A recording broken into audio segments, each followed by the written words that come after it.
Well, as the political atmosphere continues to get heated up, we see a lot of presidential candidates displaying or talking about their plans and intentions when they get to office. The most recent is the presidential candidate of the Labour Party, Peter Obi, who was at Chatham House on Monday, yesterday, talking about all of his plans and prospects for the country when or if he gets into office. Let's analyze this with Matthew Oluku, still with us here in the studio. I'm sure you've seen the speech and all of that, which has been commended by a lot of people, and it has also gone with a lot of criticism from some quarters. Where do you stand?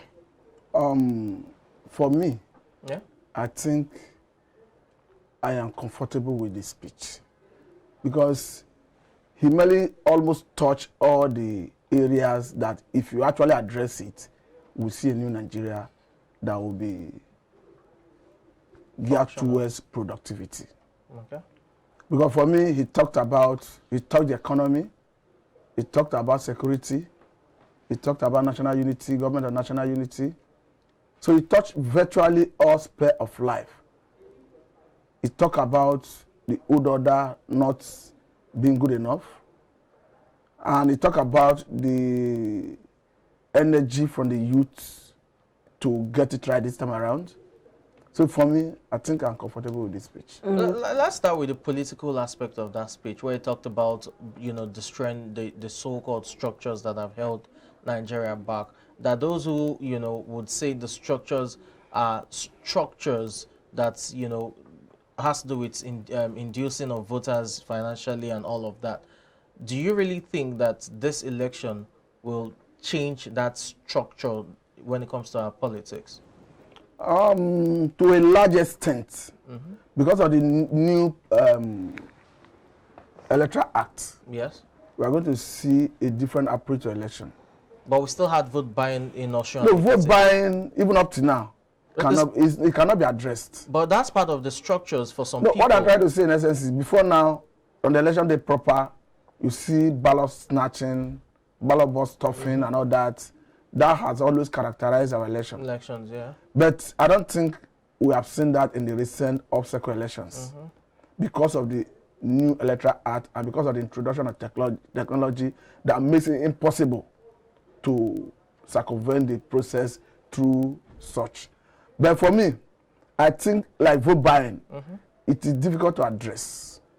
And if the government needed to address it, what we need to do is sensitization, awareness on the part of the electorates, especially the rural dwellers. A good number of Nigerians who dwell in the rural area do not know why you need to elect a competent president, governor, House of Assembly members, senators, and all that. Because for them, if you give them 20,000, 10,000, 5,000, as the case may be, in exchange of their vote, they will always jump at it. But if the National Orientation Agency or the arm of the INEC that are responsible for educating the public should move in and start educating the people, creating awareness for them to know that this road that is not motorable in your community is because somebody feel he paid you before you elected them. That is why he didn't do the infrastructure. It's until they start getting information like that the health center you are not getting in your society. It's because the people are not responsible to you. They feel they owe allegiance to even the cabals. Don't forget that in Nigerian situation, you have a situation where somebody will sit at the comfort of his house and start picking and choosing the governor of a particular state, House of Assembly members, senators, rep members. And at the end of the day, they force it on the political party, and Nigeria will force to make choices from those people who came out of that fraudulent means. That's why when they were amending the Electoral Act, direct primaries and all. Yes, I was of the view that direct primary should have been the way to go. A situation where all the electorates will have the privilege, the opportunity to decide who should represent them. Look at what is happening in Benue State. You see the APC candidate, a Reverend Father. The Reverend Father emerged through direct primary. All current members of APC voted for him. So he's not a candidate to beat because he's the most popular of all the candidates that vie for that position from APC. So if you do that, you throw up popular candidates, not candidates who come there at the whims and caprices of the political leaders and gladiators. But there have been arguments as regards the fact that he had to go to Chatham House. We know that he is not the first to go. The presidential candidate of the APC, Bola Ahmed Tinubu, was also there to talk about all of his aspirations and dreams for Nigeria. But there have been some parallel drawn between Bola Tinubu's presentation and Peter Obi's presentation, saying that Peter Obi didn't delegate the answering of the questions. He did that by himself, as against the style that, the teamship style that Bola Ahmed Tinubu adopted by delegating the answering of the questions to the members of his campaign council. How would you describe all of these issues, especially looking at the fact that some people have said he didn't have to go to Chatham House to talk about his aspiration, but some people have said, well, to get a wider audience to talk about his international relations and how he would handle diplomatic issues, he had to go there? First of all, I think that Chatham House is a strategic policy institute. So there's nothing wrong in a Nigerian. In fact, if you are invited, it's an honor. Then looking at the approach of APC candidates and the approach of Labour Party's candidate, for me, it's not in my character. It's not in my character to attack personality. But for me, I think I was not comfortable with the approach of delegating questions to his proposed cabinet. Or when we look at it from the angle that the question that went to Erufai was on security, and we all know that in Kaduna State government have not been able to address the issue of insecurity. So for somebody who have such in his hand, I don't think he's the one that should be addressing the insecurity. So I feel if he needed to give that question for somebody to answer, he shouldn't have gone to Erufai. Should have even answered himself as the commander-in-chief. No, he should have. What I'm saying is, even if he needed to delegate it to someone else, I don't think that particular question ought to go to Erufai. Personally, like I told you, I was not comfortable when I saw that delegation of question. But I think it's his approach, and the electorates will decide how they should vote. But looking at Obi's approach, he took charge. He answered all the questions to his ability, his best ability. And for me, like I said, what is most fascinating, what's captivating for me in his submission is the taking Nigeria away from consumption to production. And that's always been his mantra. So for me, if you look at that, I think that summarizes what he intends to do. Because if you look at Nigeria the way it is, a country of over 200 million people, Nigeria is a big market for anything you produce. And the way it stands today, Nigeria is perhaps a consumption economy. Not perhaps, we are a consumption economy. Apart from crude that we export majorly through crude and foreign exchange, there's hardly, though I'm not saying we are not exporting maybe some agricultural produce, but it is not enough to give us the much needed forests to galvanize activities here. So for me, if we have somebody who is proposing to make Nigeria productive, I think is the way to go. That also will tell you that that statement is ambiguous, because when you say, you're taking the nation from consumption to production, you need clear-cut, plans, and on the basis of the realities on ground, how do you try to, actualize that plan of the transition to production? Because you have security to deal with. We know quite well that if security issues are not dealt with, you can't have that transition in place. There are other bottlenecks as well within that process of transition. So that those who argue that it's ambiguous, based on the current realities, how feasible is it for Nigeria to become a production nation, as it were? And what do you think the span will be? Is it something that can be achieved over a year or two? Okay, to be quite honest with you, there are immediate intervention. There are no long-term intervention. And any economy that is built on agriculture is more sustainable. So, and when it comes to diversification into agriculture, it's in two angles. There are immediate intervention, there are long-term intervention. And you talk about security. You are correct. it has to do with security. As you are thinking of how to diversify into agriculture, not just agriculture, any sector, you should be thinking of security. Because even if you are trying to attract investors into your economy, into your country, they need to be guaranteed that the investment will be safe. Otherwise, nobody will want to invest in an environment that is crisis, rancor, and all that. But if you look at Obi's media chats on channel, I think he took time to even analyze why this government is failing. Because he went further to look at, okay, what is the percentage of our national budget that is being given to production, being given to infrastructure, being given to agriculture. He used it to extrapolate what the outcome of the year would be, the fiscal year. And what they are doing in other countries. Sorry to butt in. If we're looking at agriculture, an agrarian revolution to boost the economy and, you know, make that transition feasible, there are those who would say, how realistic has it been over time? We've had that in Nigeria, the Olusegun Obasanjo's regime of Operation Feed the Nation, the Shehu Shagari's Green Revolution. That didn't really materialize, or it wasn't as effective as you would expect. So, wait, let me tell you precedent. Okay, sure. It's not to say that Buhari government failed totally in terms of rice production. The area they got it wrong is total ban on rice importation. Okay. Whether I like it or not, rice cultivation production in Nigeria have improved. But why personally I criticize the policy is they needed to balance it. Okay. So that the price of rice do not skyrocket like we are seeing. Because the way it stands today, we are not yet able to produce what we consume. Okay. And if you shut that border completely, you create scarcity. Because I think it's estimated that we consume about 7.something million metric tons of rice. And our local production is about 4.something.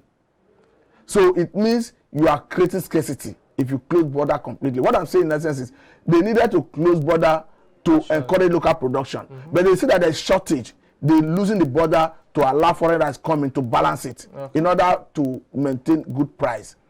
Now, if you intervene in rice production, not just rice, in some other areas, you balance it. When you see that the price is going up because of scarcity, you allow foreign product to come in.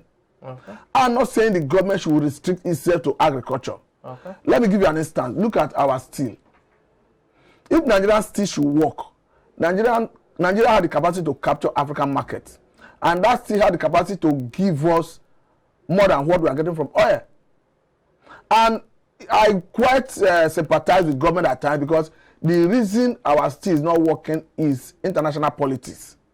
I will need a government that has with power to challenge that politics at that global level and do all it can within the power of the government to make our steel to work. Well, so many issues to talk about, but another key area which he focused on, or which he answered and addressed, is the fact that questions were raised as regards the fact that the Labour Party isn't such a popular party, except for the fact that they have a popular candidate like Peter Obi. But when it comes to other areas, other blocks, like the state houses of assembly, like, you know, the House of Assembly, they are really not popular. And if Obi eventually gets into power, if he becomes president, he might find it difficult working with the National Assembly. And the answer he gave was that you know, when he was governor of Anambra State, it was the same thing. He didn't have, you know, the popular party in the House of Assembly, but he was able to, you know, talk to them.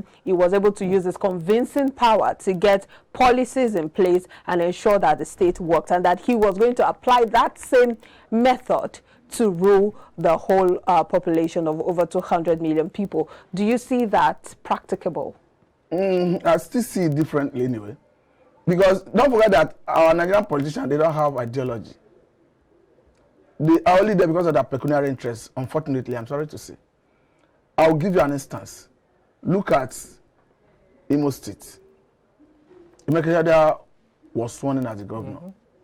The whole leadership of House of Assembly in that state, from the speaker, all the principal officers, floor members, were PDP. There may be one or two other political parties, but the majority of them were PDP. At the time, the court sacked Emekehede and gave it to Hope Uzodinma. As we speak, Hope Uzodinma is a candidate. But between the time they gave Hope Uzodinma the mandate, it didn't take more than 2 months from the Speaker of the House of Assembly through all the principal officers of the House of Assembly in that state and all the floor members who were hit out to PDP before that judgment, they come to APC. And as we speak, they are staunch members of APC. What am I trying to say? The bandwagon effect. That, no, not even bandwagon, that the Nigerian politicians do not have ideology. They're only there because of their peculiar interests. Okay.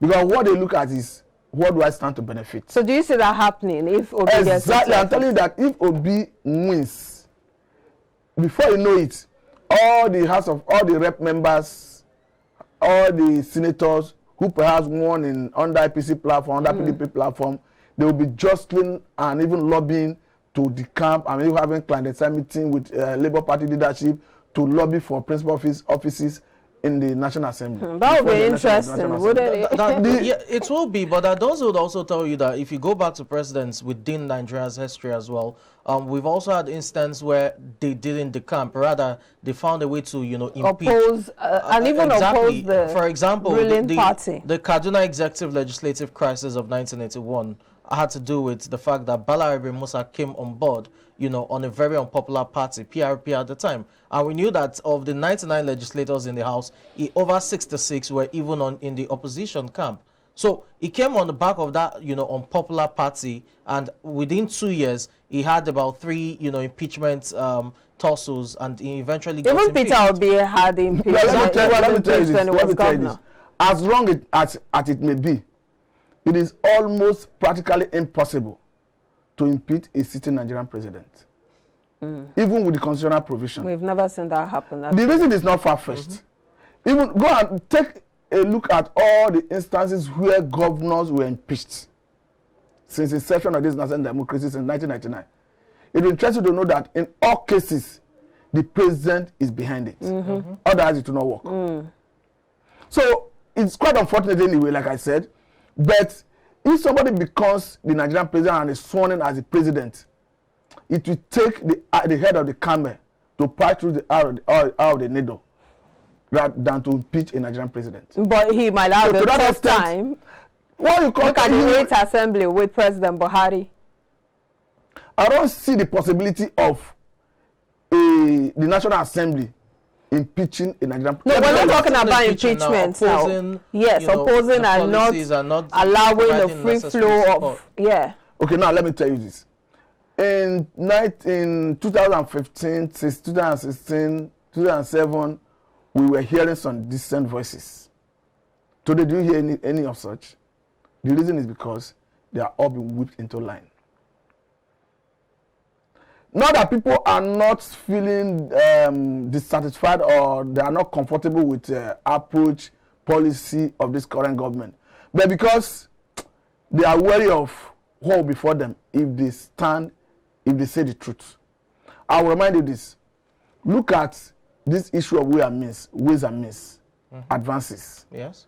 That the federal government have borrowed up to 22.7 trillion naira since 2016 to date.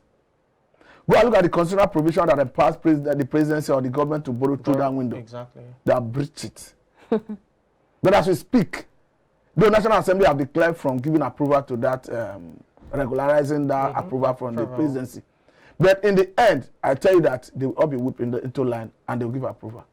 Well, they have said from the onset that they would not oppose President Buhari. Nobody want to be in the bad book of the president, unfortunately. No, you cannot put it that way because we saw what happened during the last because of Mr. House of Assembly. It's not just because of Mr. Muhammadu Buhari. Anybody that occupies that office in Nigeria, no National Assembly member will want to be in his bad book. I doubt that statement very strongly because we've seen National Assembly that has strongly opposed the president simply because they feel that his policies are not in tandem with the economy or the constitution. We saw what happened with Bukola Saraki being the Senate president. I just made an analogy now. That they have been whipped into line. That is why we seldom hear such distant voices. Then again, let me remind you, perhaps it's an allegation. You're saying the 8th Assembly was whipped into line? Not the people who were opposing the president, not the 8th Assembly. Let me remind you this. Perhaps you may call it speculation. There are belief in some quarters that the reason the Saraki failed that election to return to the House is because of the power from the National. There was speculation that Chopper or move catch from a particular part of the country to Kwara State to prosecute that election to make sure that Saraki do not return to the National Assembly, to the Senate in particular, because they believe that he is the brain behind opposition against the presidency.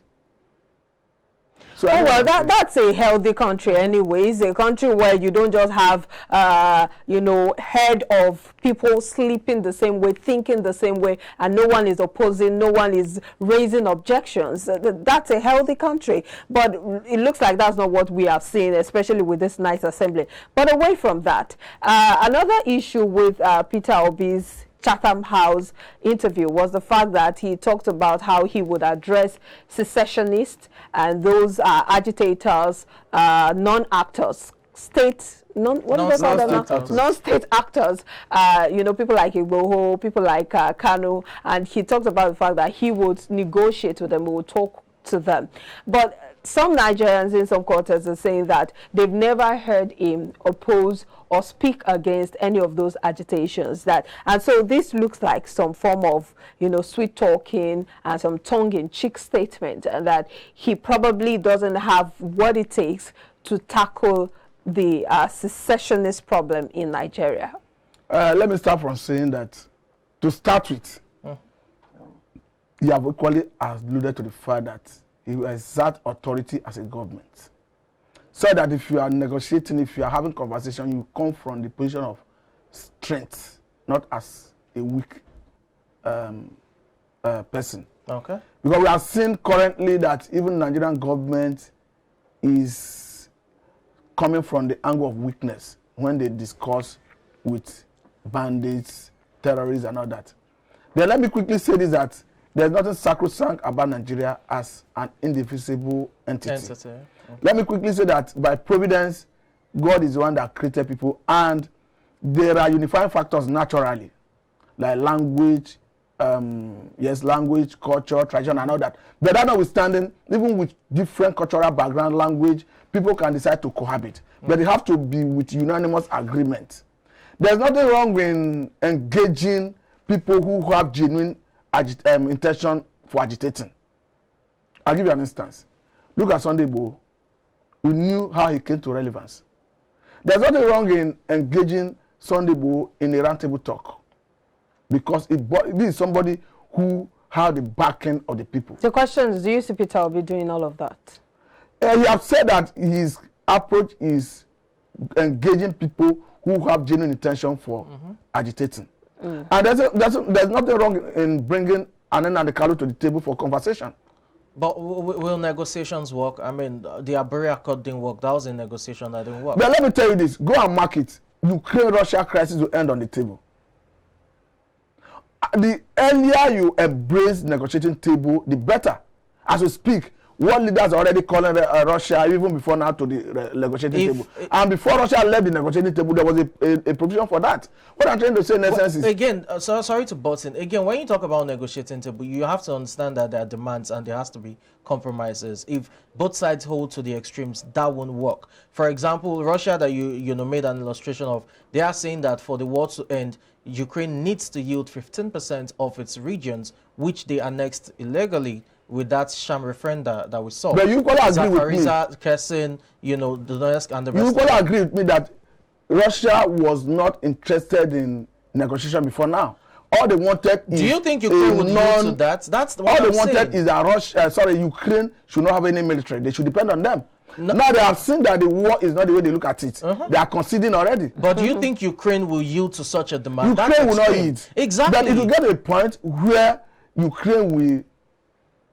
They will yield to 50% what I'm trying to say is, of their region. Get a point where Ukraine will shift ground, Russia will shift ground, and we'll have a middle point. Okay. All right, we'll wait to see how that pans out, but we have to end the conversation here. Okay. Thank you so much, Matthew Oluku, for your thoughts on the show and always coming on board. Thank you so much. Well, we'll wrap it up on that note. We'll be back for more. Don't go anywhere.